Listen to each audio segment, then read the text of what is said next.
नमस्कार दोस्तों। ये कहानी एक पाप और पुण्य की है। वीडियो अच्छी लगे तो लाइक सब्सक्राइब शेयर करना ना भूलना। ब्रह्मदेव का मानना है कि संसार में जो कर्म किए जाते हैं उनका परिणाम अवश्य मिलता है। अगर कोई व्यक्ति पाप करता है तो उसे दंड भोगना पड़ता है, और अगर कोई पुण्य करता है तो उसे उसका उत्तम फल मिलता है। पाप के दंड और पुण्य के फल। पाप और पुण्य के संबंध में हिंदू धर्म में कहा गया है कि पाप कर्म करने से व्यक्ति नरक में जाता है और पुण्य कर्म करने से स्वर्ग में। धरती पर पाप करने वाले व्यक्तियों को यमराज के द्वारा सजाएं दी जाती हैं। ये सजाएं उनके द्वारा किए गए कर्मों के अनुसार होती हैं। पाप के दंड। तमिश्र नरक। यहाँ उन लोगों को भेजा जाता है जो दूसरों के अधिकारों का हनन करते हैं। उन्हें गहरे अंधकार में रखा जाता है। अंधतमिश्र। यह उन पापियों के लिए है जो अपने माता पिता और गुरुजनों का अपमान करते हैं। यहाँ उन पर अंधकार और निराशा की शंका फैलाई जाती है। रौद्र नरक। यह उन लोगों के लिए है जो निर्दोष प्राणियों को मारते हैं। उन्हें यहाँ भयंकर पीड़ा सहनी पड़ती है। महारौरव। यहाँ उन लोगों को भेजा जाता है जो दूसरों की संपत्ति पर कब्जा करते हैं। उन्हें यहाँ अपने किए गए अपराधों का भार उठाना पड़ता है। कुंभिपाक नरक। यह उन पापियों के लिए है जो मांस का सेवन करते हैं। यहाँ उन्हें उबलते तेल में डाल दिया जाता है। पुण्य के फल। स्वर्गलोक। पुण्यात्माओं को स्वर्गलोक में स्थान मिलता है। यहाँ उन्हें सुख सुविधाएं और आनंद प्राप्त होते हैं।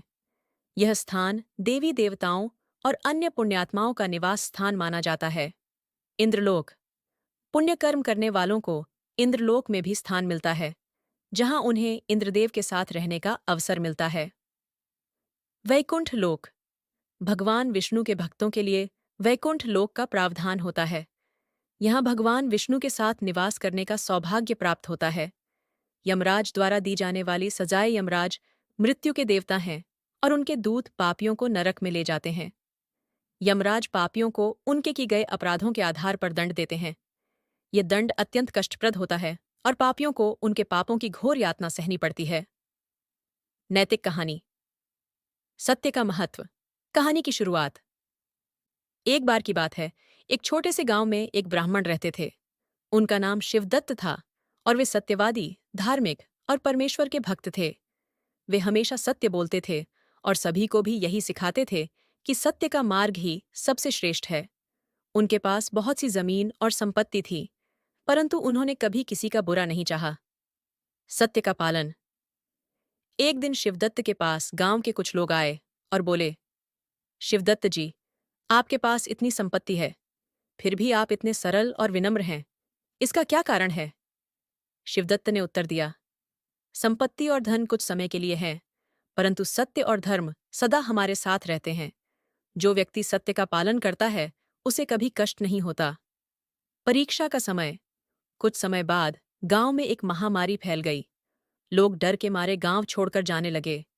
शिवदत्त ने गांव छोड़ने का विचार नहीं किया, क्योंकि वे मानते थे कि संकट का सामना करना चाहिए, न कि उससे भागना। एक दिन महामारी के कारण शिवदत्त का इकलौता बेटा बीमार हो गया। शिवदत्त ने बहुत इलाज कराया, परंतु उसका बेटा बच नहीं सका। ईश्वर की परीक्षा। इस घटना से शिवदत्त को बहुत दुख हुआ, परंतु उन्होंने ईश्वर पर विश्वास रखा। उन्होंने सोचा, यह ईश्वर की मर्जी है और जो होता है वह अच्छे के लिए ही होता है।